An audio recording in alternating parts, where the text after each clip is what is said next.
வறுமையோடு ஏன் கழிக்க வேண்டும்? நோயோடு ஏன் கழிக்க வேண்டும்? நீங்கள் இயேசுவிடம் வருகிற பொழுது ஹல்லேலூயா, அவர் உங்களை வாழ்வித்து சேர்த்துக் கொள்வார்.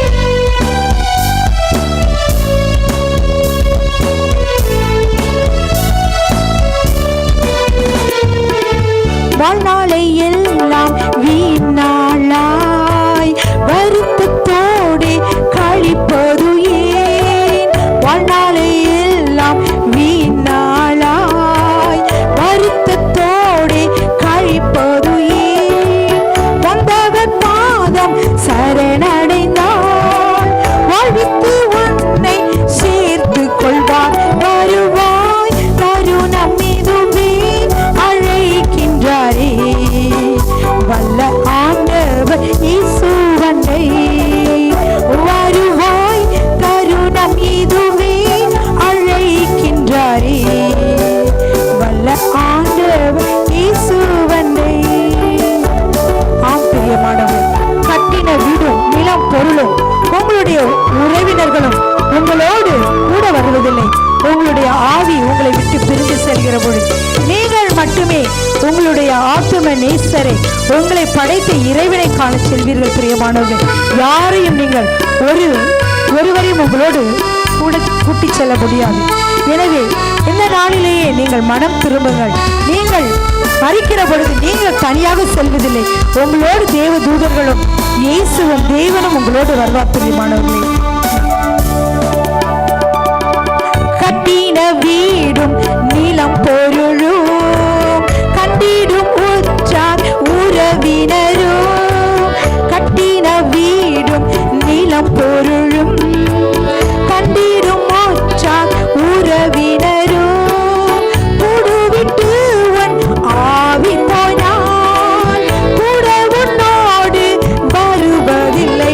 வருவாய் தருணம் இதுவே அழைக்கின்றாரே, வல்ல ஆண்டவர் இயேசுவண்டை. வருவாய் தருணம் இதுவே அழைக்கின்றாரே, வல்ல ஆண்டவர் இயேசுவண்டை. அழகும் மாயை நிலைத்திடாதே, அதை நம்பாதே மாயக்கிடுமே. அழகும் மாயை நிலைத்திடாதே, அதை நம்பாதே மாயக்கிடுமே. மறைனும் ஓர் நாள் சந்திக்குமே, மறவாதே உன் ஆண்டவரை. வருவாய் தருணம் இதுவே அழைக்கின்றாரே, வல்ல ஆண்டவர் இயேசுவண்டை.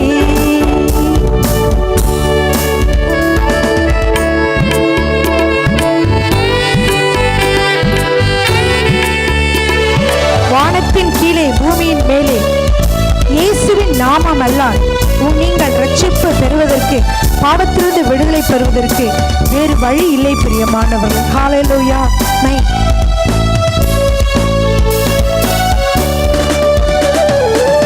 வானத்தின் கீழே பூமி மேலே வானவர் இயேசு நாமம் அல்லால். வானத்தின் கீழே பூமி மேலே வானவர் இயேசு நாமம் அல்லால். ரட்சிப்படைய வழி இல்லையே, ரட்சகர் இயேசு வழி அவரே. வருவாய் தருணம் இதுவே அழைக்கின்றாரே,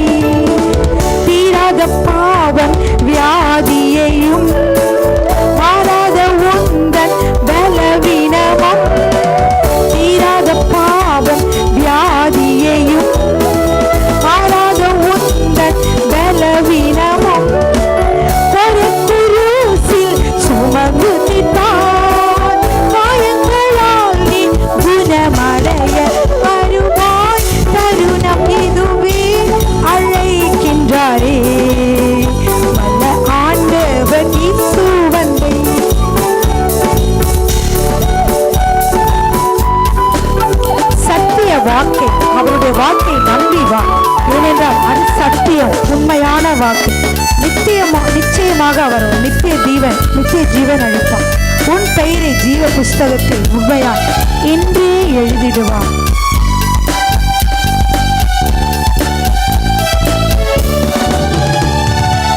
சத்திய வாக்கை நம்பியே வா, நித்திய ஜீவன் உனக்களிப்பார்.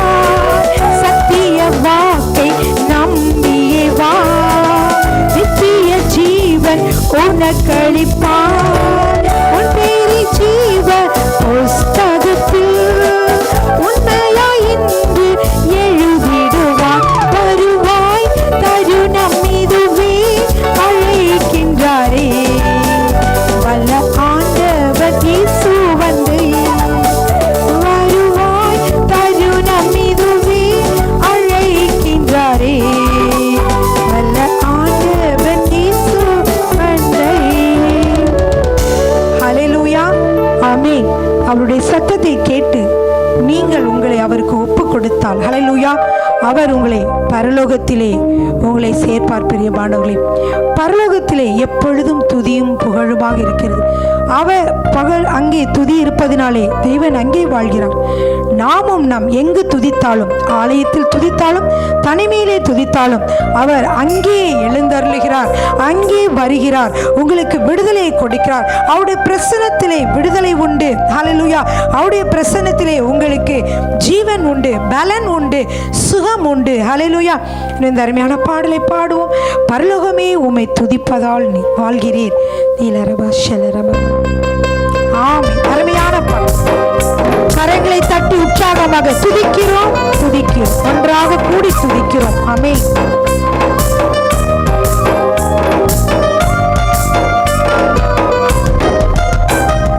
பரலோகமே உம்மை துதிப்பதா, கர்த்தாவே அங்கே வாழ்கிறீர். ஆலயத்தில் உம்மை துதிக்கிறோம், கர்த்தாவே எழுந்தருளும். பரலோகமே உம்மை துதிப்பதா, கர்த்தாவே அங்கே வாழ்கிறீர். ஆலயத்தில் உம்மை துதிக்கிறோம், கர்த்தாவே எழுந்தருளும். துதிக்கிறோம், ஒன்றாக கூடி துதிக்கிறோம். ஹல்லேலூயா, துதிக்கிறோம், ஒன்றாக கூடி துதிக்கிறோம்.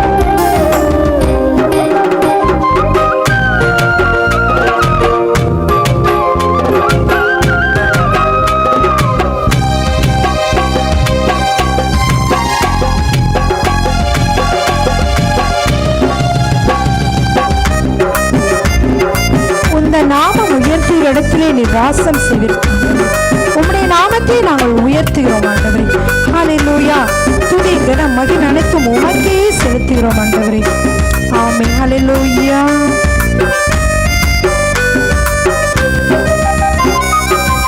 உந்தன் நாமம் உயர்த்தும் இடத்தில் அங்கே வாசம் செய்வீர். உந்தன் நாமம் உயர்த்தும் இடத்தில் அங்கே வாசம் செய்வீர். துதிக்கிறோம், ஒன்றாக கூடி துதிக்கிறோம். ஹல்லேலூயா, துதிக்கிறோம், ஒன்றாக கூடி துதிக்கிறோம். பரலோகமே உம்மை துதிப்பதா, கர்த்தாவே அங்கே வாழ்கிறீர். ஆலயத்தில் உம்மை துதிக்கிறோம், கர்த்தாவே எழுந்தருளும். உம்மை போலொரு தெய்வம் இல்லை சர்வ சிருஷ்டிகளே. உம்மை போலொரு தெய்வம் செல்வமா சர்வ சிருஷ்டிகளே. துதிக்கிறோம், ஒன்றாக கூடி துதிக்கிறோம். ஹல்லேலூயா, துதிக்கிறோம், ஒன்றாக கூடி துதிக்கிறோம். பரலோகமே உம்மை துதிப்பதா, கர்த்தாவே அங்கே வாழ் செய்கிறீர். உம் ஆலயத்தில் உம்மை துதிக்கிறோம். கர்த்தாவே எழுந்தருளும். துதியும் கனமும் மகிமை எல்லாம் உமக்கே செலுத்துகிறோம். துதியும் கனமும் மகிமை எல்லாம் உமக்கே செலுத்துகிறோம். துதிக்கிறோம் துதிக்கிறோம், ஒன்றாக கூடி துதிக்கிறோம். அல்லேலூயா. துதிக்கிறோம் துதிக்கிறோம், ஒன்றாக கூடி துதிக்கிறோம். கர்த்தருக்குள் மிகவும் அன்பான சகோதர சகோதரிகளுக்கு ஜாய் டிவியின் வழியாக உங்களை சந்திப்பதிலே நான் பெருமகிழ்ச்சி அடைகிறேன். ஹல்லேலூயா. இந்த நாளிலும் நாம் வளமான வாழ்வு குறித்து நாம் பார்த்து கொண்டு வருகிறோம். இந்த நாளிலே உங்களோடு பகிர்ந்து கொள்ளக்கூடிய தலைப்பு என்னவென்றால் தியான வாழ்க்கை. ஹல்லேலூயா. பிரியமானவர்களே, நாம் இந்த உலகத்திலே பலர் விதமாக இருக்கிறார்கள். எல்லோரும் ஒரே விதமான நிலையிலே இல்லை என்பது உங்களுக்கு தெரியும். சிலர் பணக்காரர்களாக இருப்பாங்க, சிலர் ஏழைகளாக இருப்பாங்க, சிலர் ஞானவான்களாக இருப்பாங்க, சிலர் அறிவியலர்களாக இருப்பாங்க, சிலர் பார்த்தீங்கன்னா பக்திமான்களாக பரிசுத்தவான்களாக இருப்பாங்க, சிலர் ரொம்ப மோசமான மக்களாக, அதாவது ஆவிக்குரிய நிலையிலே மிக மோசமான மக்களாக இருப்பார்கள். திருடர்களும் பொல்லாத மனிதர்களுமாக இருப்பார்கள். இப்படி பொருளாதாரத்தில் உயர்ந்தவர்கள் தாழ்ந்தவர்கள் என்று சொல்லி பலவிதமான மக்களை பார்க்கிறோம். எல்லா மக்களும் அவருடைய வாழ்க்கையும் ஒரே மாதிரி இருப்பதில்லை. பிரியமானவர்கள், அவர்கள் சரீர பிரகாரமாக, ஆவிக்குரிய பிரகாரமாக, ஆத்மீக பிரகாரமாக, பொருளாதார பிரகாரமாகவும் ஒவ்வொரு நிலைகளிலும் வெவ்வேறுபட்ட மக்களாக இருப்பதை நாம் காண்கிறோம். ஏன் அவர்கள் அப்படி இருக்கிறார்கள் என்று சொல்லி பார்த்தால் அதற்கு பல காரணங்களை கூறலாம். ஆனால் வேதத்திலிருந்து ஒரு காரணம் சொல்லப்பட்டிருக்கிறது. அது என்னவென்றால், அது நீதிமொழிகளிலே நாம் வாசிக்கிறோம். நீதிமொழிகள் 23:7. அவன் இருதயத்தின் நினைவு எப்படியோ அப்படியே அவன் இருக்கிறான். அவன் இருதயத்தின் நினைவு எப்படியோ அப்படியே இருக்கிறான். ஒரு மனிதன் ஏன் அப்படி இருக்கிறான்? மனிதர்கள் ஏன் வெவ்வேறுபட்டவர்களாக இருக்கிறார்கள் என்றால், அவர்களுடைய இருதயத்தின் நினைவு எப்படி இருக்கிறதோ அப்படியே அவன் இருக்கிறான். ஹல்லேலூயா. மனம் போல வாழ்வு என்று சொல்வார்கள் இல்லையா? மனிதனுடைய நினைவுகள் எப்படி இருக்கிறதோ அப்படியே அவன் இருக்கிறான், வாழ்க்கையும் இருக்கிறது என்று சொல்லி நாம் பார்க்கிறோம். பிரியமானவர்களே, ஹல்லேலூயா. எனவே நம்முடைய சிந்தனைகளை குறித்த விவரங்களை, சிந்தனை குறித்த காரியங்களை நான் போன எபிசோட்லேயும் சொல்லியிருப்பேன், அதற்கு முந்தைய எபிசோட்லேயும் நான் சொல்லியிருப்பேன். நம்முடைய சிந்தனையின்படியே நாம் வாழ்கிறோம். நம் சிந்தனைகளுக்கு சக்தி உண்டு. சிந்தனைகள் நம்மை மாற்றக்கூடியதாக இருக்கிறது என்று நான் சொல்லி உங்களுக்கு நிறைய எபிசோடெல்லாம் முன்னாடி சொல்லி இருப்பேன் அல்லவா? இதை குறித்து, இன்னும் சிந்தனைகள் குறித்து அதிகமான விவரங்களை இந்த நாளிலே நான் உங்களுக்கு சொல்ல போகிறேன். பிரியமானவர்களே, சாதாரணமாக நாம் நமது சிந்தனைகளிலே என்ன செய்ய மாட்டோம்? கவனத்தை செலுத்துவதில்லை. நம் சிந்தனைகளிலே நாம் கவனத்தை செலுத்துவதில்லை. ஆனால் நாம் எதை சிந்திக்கிறோம் என்று சொல்லி நாம் அந்த சிந்தனையிலே நாம் கவனத்துடன் செயல்பட வேண்டும். ஏனென்றால் சிந்தனை எப்படி இருக்கிறதோ அப்படியே அவனுடைய வாழ்க்கையும் இருக்கிறது. எனவே நம்முடைய வாழ்க்கை நன்றாக வளமாக வாழ நாமும் நம் சிந்தனைகளிலே மிகவும் கவனம் செலுத்துவது அவசியமாக இருக்கிறது. பிரியமானவர்களே, ஹல்லேலூயா. இன்னும் சில வசனங்களை வேதத்திலிருந்து நான் சொல்ல போகிறேன். நீதிமொழிகள் 14வது அதிகாரம் 22வது வசனம். நீதிமொழிகள் 14:22. தீமையை யோசிக்கிறவர்கள் தவறுகிறார்கள் அல்லவோ, நன்மையை யோசிக்கிறவர்களுக்கோ கிருபையும் சத்தியமும் உண்டு. எனவே நாம் நன்மைகளை யோசிக்கிற பொழுது நம்முடைய வாழ்க்கையிலே கிருபை, கடவுளிடமிருந்து இரக்கம், சத்தியமும் நமக்கு உண்டு. பிரியமானவர்களே, ஆனால் தீமை யோசிக்கிறவர்கள் என்ன செய்கிறார்கள்? தவறுகிறார்கள் என்று பார்த்தோம். எனவே நாம் எப்பொழுதும் நன்மை யோசிக்கிறவர்களாக, நம் வேதத்தை வாசிக்கிறவர்களாக, வேதத்திலிருந்து நல்ல காரியங்களை நாம் வாசிக்கிறவர்களாக, நினைக்கிறவர்களாக இருப்போம் என்றால் நமக்கு எப்பொழுதும் கிருபையும் சத்தியமும் நமக்கு உண்டு. பிரியமான, எனவே நம்முடைய வாழ்க்கையிலே அநேக தவறுகளுக்கு காரணமாக இருப்பது நம்முடைய தவறான சிந்தையை. பிரியமானவர்களே, எனவே ஒரு தவறான காரியத்தை குறித்து அல்லது தவறான சிந்தனைகள் உடையவர்களாக நாம் இருந்தால் திரும்பவும் அதே நாம் சிந்தித்துக் கொண்டு இருப்போமானால் நாம் தீமையான காரியங்களை தியானமாக இருக்கிறோம். பிரியமானவர்களே, எனவே நம்முடைய தியான வாழ்க்கை தீமையானதாக இருந்தால் நம்முடைய வாழ்க்கையிலே அநேக தீமைகள் ஏற்படும். எனவே நம்முடைய தியான வாழ்க்கை நன்மையானதாக இருக்க வேண்டும். அதாவது நன்மையானவர்களே நாம் சிந்திக்க வேண்டும் பிரியமானவர்களே. ஹல்லேலூயா. எனவே நன்மையானவர்களை தொடர்ந்து நாம் சிந்திக்கிற பொழுது நமக்கு நன்மையான காரியங்களை அந்த சிந்தனைகள் நம்முடைய வாழ்க்கையிலே கொண்டு வரும். நம்மை அது உருவாக்கும், உருமாற்றும் பிரியமானவர்களே. ஹல்லேலூயா. நாம் வேதத்திலே பிரியமானவர்களே, வேதத்திலே நாம் பலவிதமான சிந்தனைகளை குறித்து வாசிக்கிறோம். வீணான சிந்தை, அசுத்த சிந்தை, கேடான சிந்தை, மாமிச சிந்தை, பொல்லாத சிந்தை, மேட்டுமையான சிந்தை என்று சொல்லி பலவிதமான சிந்தைகளை குறித்து நாம் வேதத்திலே வாசிக்கிறோம் பிரியமானவர்களே. அந்த பலவிதமான சிந்தனையினாலே நமக்கு வரக்கூடிய கேடுகளை குறித்தும் வேதம் அழகாக நமக்கு சொல்லுகிறது பிரியமானவர்களே. மாமிச சிந்தையிலே தொடர்ச்சியாக இருக்கிறவர்களுக்கு மரணம் கூட ஏற்படும் என்று வேத வசனத்திலே நாம் வாசிக்கிறோம். ரோமரிலே அது எழுதப்பட்டிருக்கிறது. ரோமர் 8வது அதிகாரம் 6வது வசனம். மாமிச சிந்தை மரணம், ஆவியின் சிந்தையோ ஜீவனும் சமாதானமும் ஆகும். எனவே நாம் இதில் பார்க்கிறோம், மாம்ச சிந்தை மரணம், ஆனால் ஆவியின் சிந்தையோ ஜீவனும் சமாதானமுமாகும் என்று வசனம் சொல்லுகிறது. எனவே நாம் வேதத்திலே காணப்படுகிற பல சிந்தனைகளை குறித்து, அதாவது கேடான சிந்தனைகளை குறித்து வேதத்தில் வாசிக்கிற பொழுது அந்த தீமையான சிந்தனைகளினாலே நம்முடைய வாழ்க்கையிலே தீமை வரும் என்று சொல்லி நாம் பார்க்கிறோம் பிரியமானவர்களே. மனிதரின் மனதிலே தீய சிந்தனைகள் உருவாக்கப்பட்டு அதையே திரும்பவும் கடல் அலைகளை போல அந்த சிந்தனையானது திரும்பவும் அவர்கள் மனதிலே வந்து அவர்களுக்கு வாழ்க்கையிலே தீய காரியங்களை உருவாக்குகிறது பிரியமானவர்களே. அது போலவே நாமும் நல்ல காரியங்களை, நல்ல சிந்தனைகளை நாம் சிந்திக்கிறவர்களாக இருந்தால் அதை திரும்பவும் சிந்திக்கிற பொழுது நம்முடைய வாழ்க்கையிலே நன்மையான காரியங்களே நடைபெறும். ஹல்லேலூயா. ஆதாமும் ஏவாளும் கூட இந்த தவறைத்தான் அவர்கள் செய்தார்கள். அவர்களுக்கு ஆண்டவர் அந்த தோட்டத்திலே அநேக விதமான மரங்களை கொடுத்திருந்தார். அந்த மரங்களிலெல்லாம் அநேக விதமான கனிகள் இருந்தது. அந்த கனிகளை அவர்கள் புசித்தார்கள். அது மட்டுமல்ல, ஜீவ விருட்சத்தின் கனியை பற்றி அவர்கள் அறிந்திருந்தார்கள். ஆனால் அவர்கள் அதை புசிப்பதை குறித்து அவர்கள் சிறிதும் சிந்திக்கவே இல்லை. இந்த ஜீவ விருட்சத்தின் கனியை புசித்தார்கள் என்றால் அவர்கள் நீண்ட நாள் வாழ முடியும் பிரியமானவர்களே. எனவே பிரியமானவர்களே, அவர்கள் அந்த ஜீவ விருட்சத்தை புசிப்பதை பற்றி அவர்கள் நினைக்கவில்லை. ஆனால் நன்மை தீமை அறியக்கூடிய கர்த்தரால் விளக்கப்பட்ட அந்த விருட்சத்தின் கனியை அவர்கள் எடுத்து புசித்தார்கள் பிரியமானவர்களே. அதனால்தான் நாம் இப்பொழுது பார்க்கிற ஒரு மோசமான ஒரு உலகம் அதனாலே உருவானது.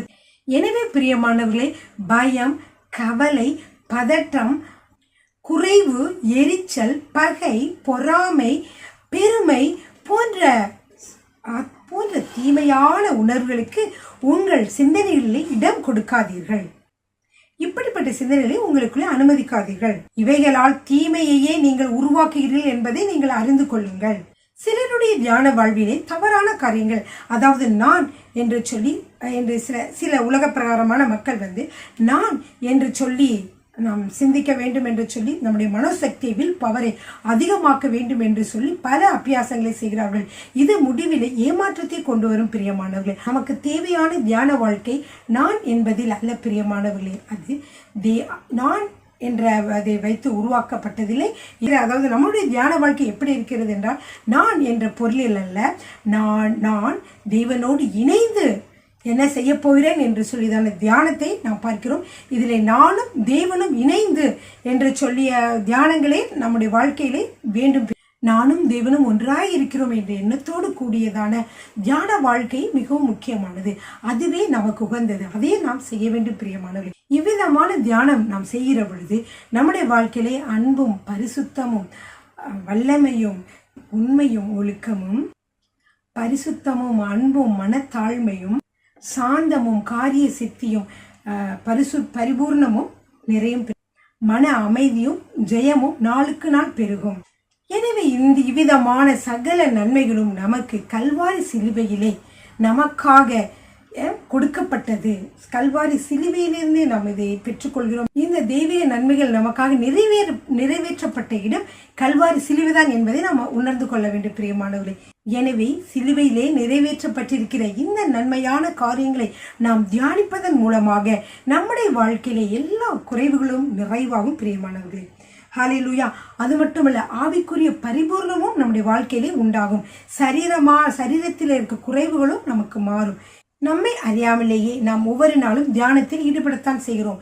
இதை நாம் அறியாமலே செய்கிறோம். இதையே நாம் நன்மையான காரியங்களிலே நாம் தியானம் செய்கிற பொழுது நம்முடைய வாழ்க்கை மிகவும் வளமானதாக மாறும். பணம் சம்பாதிப்பதிலும் உலக பொருள்களை ஈட்டுவதிலும் மேன்மை அடைவதிலும் உலக இன்பங்களை அனுபவிப்பதிலும் அடிக்கடி உங்கள் சிந்தனைகளை அனுமதிக்கிறீர்களா?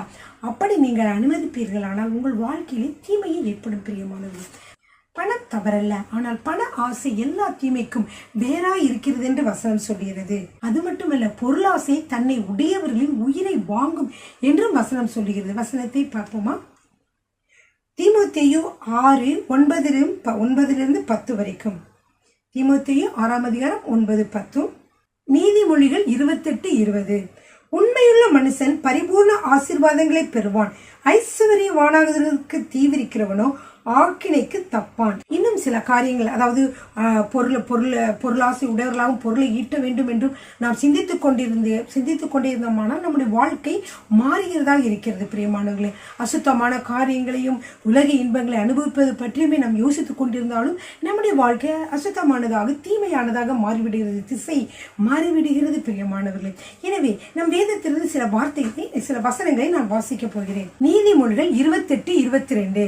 வன்கண்ணன் செல்வந்தன் ஆகிறதற்கு பதறுகிறான், வறுமை தனக்கு வரும் என்று அறியாதிருக்கிறான். அதே போல நீதிமொழிகள் 28:8. அநியாய வட்டியினாலும் ஆதாயத்தினாலும் தன் ஆஸ்தியை பெருக பண்ணுகிறவன் தரித்திரர் பேரில் இறங்குகிறவனுக்காக அதை சேகரிக்கிறான். நீதிமொழிகள் 23:4-5. ஐஸ்வர்யவானாக வேண்டும் என்று பிரயாசப்படாதே, சுய புத்தியை சாராதே, இல்லாமல் போகும் பொருள்கள் மேல் உன் கண்களை பறக்க விடுவானே, அது கழுகுகளைப் போல சிறகுகளை தனக்கு உண்டு பண்ணி கொண்டு ஆகாய மார்க்கமாய் பறந்து போகும். நீதிமொழிகள் 21:6 வசனம். பொய் நாவினால் பொருளை சம்பாதிப்பது சாவை தேடுகிறவர்கள் விடுகிற சுவாசம் போல் இருக்கும். நீதிமொழிகள் 21:5. ஜாக்கிரதை உள்ளவனுடைய நினைவுகள் செல்வத்துக்கும் பதறுகிறவனுடைய நினைவுகள் தரித்திரத்திற்கும் ஏதுவாகும். மேலே உள்ள வசனங்கள் உங்கள் கவனத்திற்காக பிரியமானது. ஹalleluya.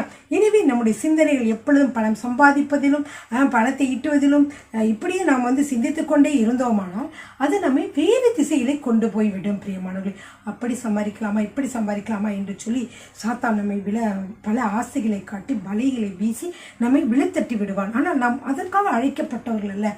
நாம் தேவனை நம்பியிருக்கிற பொழுது, நாம் கர்த்தரை துதிக்கிற பொழுது, தினந்தோறும் வேதம் வாசித்து ஜெபிக்கிற பொழுது நாம் எப்படிப்பட்டவர்களாக மாறுகிறோம்? நாம் ஐஸ்வர்யவான்களாக, ஆசீர்வதிக்கப்பட்டவர்களாக, பாக்கியவான்களாக மாறுகிறோம் என்று வசனம் சொல்லுகிறது. உங்களுக்கு எல்லாருக்கும் தெரிந்த வசனம் சங்கீதம் 1:2-3 வாசிக்கிற பொழுது, கர்த்தருடைய வேதத்தின் மேல் பிரியமாயிருந்து இரவும் பகலும் அவருடைய வேதத்திலே தியானமாய் இருக்கிற மனுஷன் பாக்கியவான், அவன் செய்வதெல்லாம் வாய்க்கும், அவனுடைய செய்வதெல்லாமே ப்ராஸ்பர் ஆகும். ஒரு ப்ராஸ்பரஸ் லைஃப் நமக்கு கிடைக்கும் வேதத்தை வாசிப்பதனாலேயே. பிரியமானவர்கள், ஹalleluya.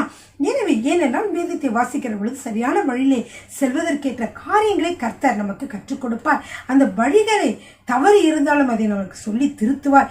அப்படிப்பட்ட ஒரு நல்ல வாழ்க்கை வாழ்கிற பொழுது நாம் ஆசீர்வதிக்கப்பட்டவர்களாக மாறிவிடுவோம். அதுவே பிரியமானவர்களே, ஒழுங்கும் கிரபமுமாக தேவனுடைய வாக்கு தத்தங்களை நாம் தியானித்து அதை அறிக்கையிட்டு அந்த காரியங்களை நம்முடைய வாழ்க்கையில நாம் பெற்றுக்கொள்ள வேண்டும். பிரியமானவர்களே, ஹalleluya. யோசுவாவின் புத்தகம் 1:8 வசனம். இந்த நியாயப்பிரமாண புஸ்தகம் உன் வாயை விட்டு பிரியாதிருப்பதாக. இந்த நியாயப்பிரமாண புஸ்தகம் என்றால் வேத புத்தகம். உன் வாயை விட்டு பிரியாதிருப்பதாக. இதில் எழுதியிருக்கிறவைகளின் படியெல்லாம் நீ செய்ய கவனமாய் இருக்கும்படி இரவும் பகலும் அதை தியானித்துக் கொண்டிருப்பாயாக. அப்பொழுது நீ உன் வழியை வாய்க்க பண்ணுவாய், அப்பொழுது புத்திமானாயும் நடந்து கொள்வாய். எனவே நம்முடைய காரியத்தை என்ன செய்ய முடியும்? வாய்க்க செய்ய முடியும். அப்படின்னா ப்ராஸ்பரஸ், அதாவது ப்ராஸ்பர் என்ற அர்த்தம்.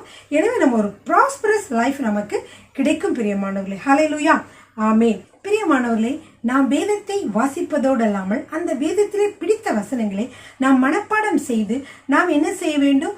அதை தியானிக்க வேண்டும்.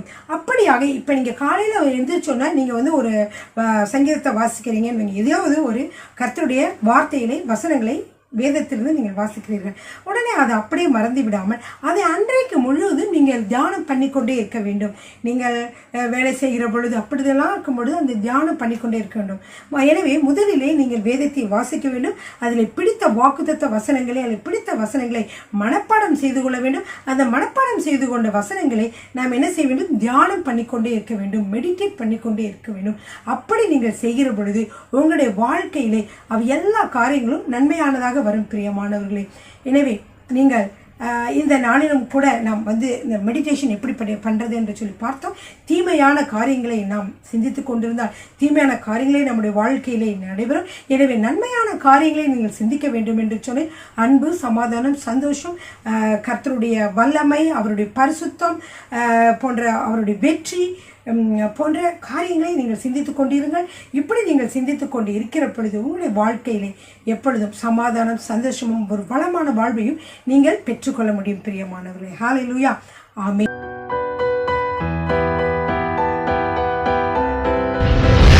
கர்த்தர் உங்களை ஆசீர்வதிப்பாராக.